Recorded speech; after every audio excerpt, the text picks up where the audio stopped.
ओम शांति। हम सभी जानते हैं कि अभी जुलाई मास चल रहा है और जब जुलाई मास आता है तो हमें हमारे ब्रह्मा कुमारी संस्था के आदि रतन मनमोहिनी दीदी जी याद आ जाते हैं।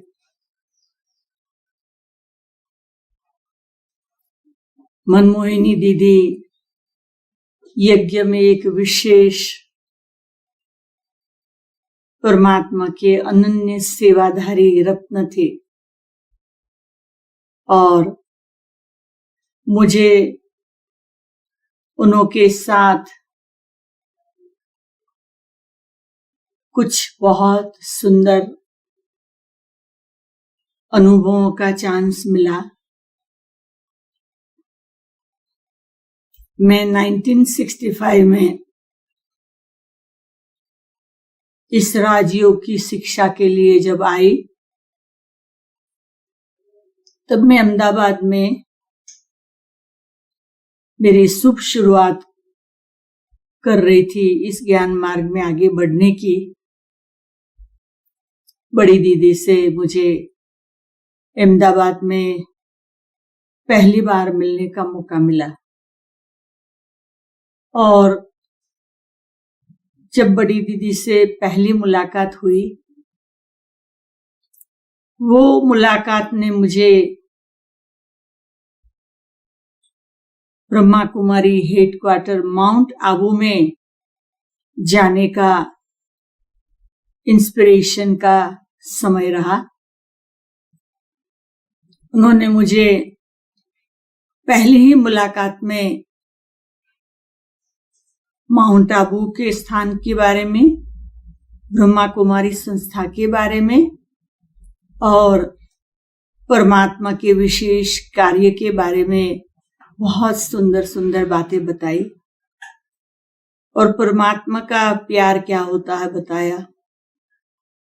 तो तब से मुझे ये रहा कि मुझे जल्दी जल्दी माउंट आबू जाना है।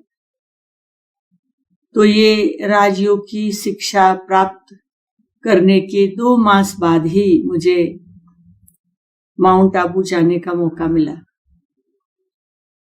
मुझे इतना अंदर में पक्का था कि वो जो बहन मुझे अहमदाबाद में मिले थे वो आबू में तो रहते हैं तो जरूर वो तो मिलेंगे ही।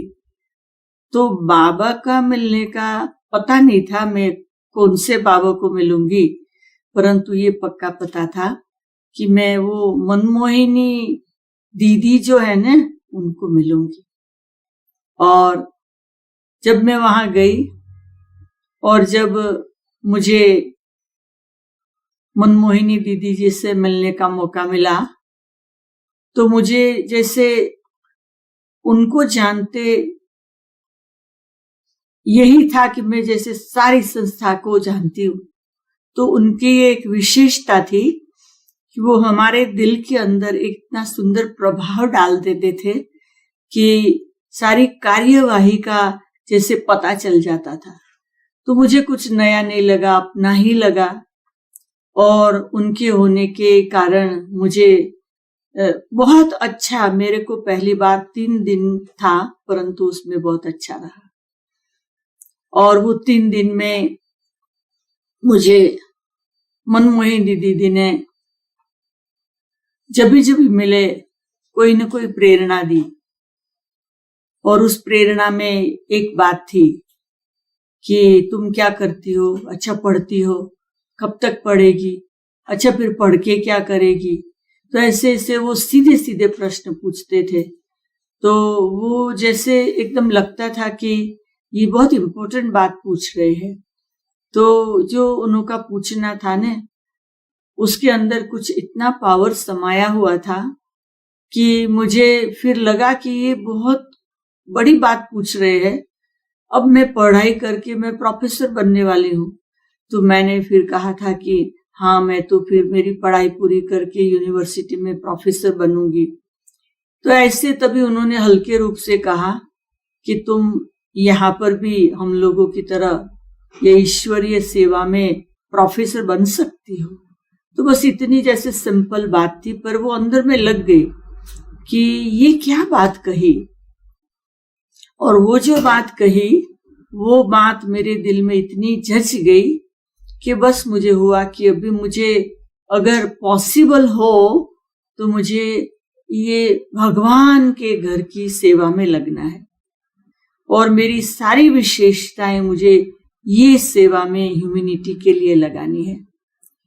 तो देखो कि बड़ी दीदी की शुरू की मुलाकात ने ही मुझे इतनी सुंदर प्रेरणा दी और उसके बाद तो 6 मास के अंदर ही मैंने मेरा सारा लौकिक पढ़ाई का कारोबार, एग्जाम देने का कारोबार, लौकिक से छुट्टी लेने का कारोबार सब जल्दी पूरा कर लिया और मैं 6 मास में सरेंडर भी हो गई। तो ये थी बड़ी दीदी की विशेषता कि जैसे जब वो देखती थी, जब वो बोलती थी तो जैसे हमारे दिल में वो एक तीर लग जाता था और हमें अपनी वैल्यू का पता चलता था।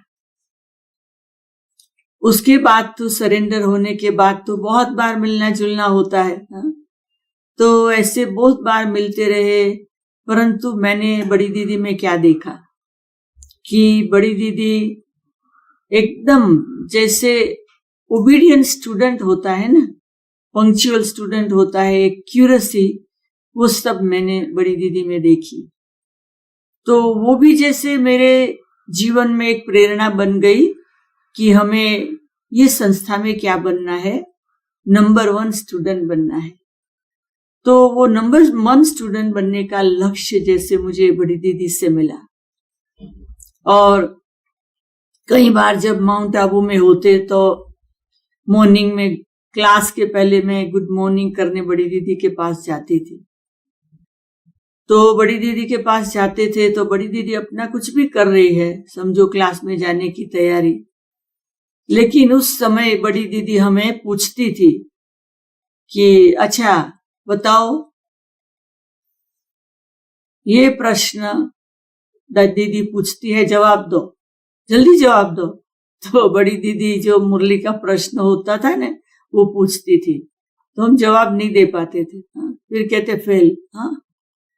तो अभी हम कभी भी मुरली जो क्लास में सुनानी है वो मुरली तो हम सुनेंगे, उसके बाद हमें पता चलेगा। हम पहले तो कभी वो मुरली हमारे पास होती नहीं, हम कभी पढ़े नहीं, तो हम जवाब नहीं दे सकते थे। तो हम ये सोचते थे कि हम ऐसा क्या करें, रोज की मुरली कितना ध्यान से सुने, जो कि हमारे में ये कोई भी प्रश्न हो तो उसका जवाब हमें पता चल जाए बाबा के ज्ञान के हिसाब से।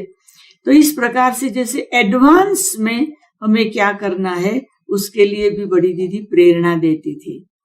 और बड़ी दीदी जैसे स्ट्रिक्ट भी बहुत थे, हम कोई गलती नहीं कर सकते थे, उनको देखते ही हमें होता था। तो ये कहे कि जैसे वो प्यार की मूर्त होते भी स्ट्रिक्ट थे, तो जैसे हमें धर्मराज की याद दिलाते थे। हमें होता था हम कोई भी गलती करेंगे, वो बड़ी दीदी को कोई पहुंचा देगा बात तो हमें फिर डांट मिलेगी। तो वो बात ने हमें वो भी ध्यान दिलवाया कि हमें हर एक बात ठीक करना है, हमारे कोई भी कार्य में हमें गलती नहीं करना है।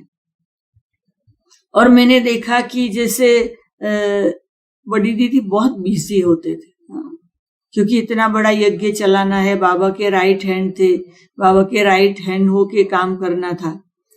परंतु ऐसा बिजी होते हुए भी कभी भी जब हम मिलने जाते थे तो ऐसे नहीं लगता था कि बड़ी दीदी बिजी है, ऐसे नहीं लगता था। उनकी जो मुस्कान है ना, समझो वो उस समय टाइम ना भी दे, पर जो उनकी मुस्कान होती थी उसमें लगता था कि हमें अटेंड कर लिया है, हमको बड़ी दीदी ने जैसे अटेंड कर लिया है। तो वो दृष्टि में इतना पावर था, वो मुस्कान में इतना पावर था।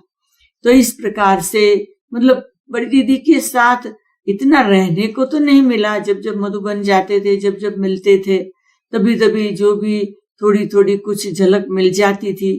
लेकिन फिर भी ये मैं देखती थी कि बाबा ने शुरू से अपना राइट हैंड बनकर माउंट आबू में कारोबार के लिए रखा। तो आप सोच लीजिए कि उनको हर एक बात बाबा के साथ करने के लिए कितना एक्यूरेट रहना पड़ता है। तो वो बहुत बहुत एक्यूरेट थे, वो भी हमने देखा। बातें तो बहुत है पर समय के हिसाब से अभी मुझे पूरा करना होगा। पर ये मंथ में हम अपनी बड़ी दीदी की विशेषताओं को सुनकर धारण कर कर अपना जीवन भी ऐसा बनाए, यही सबको मेरी प्रेरणा है। ओम शांति, ओम शांति, ओम शांति।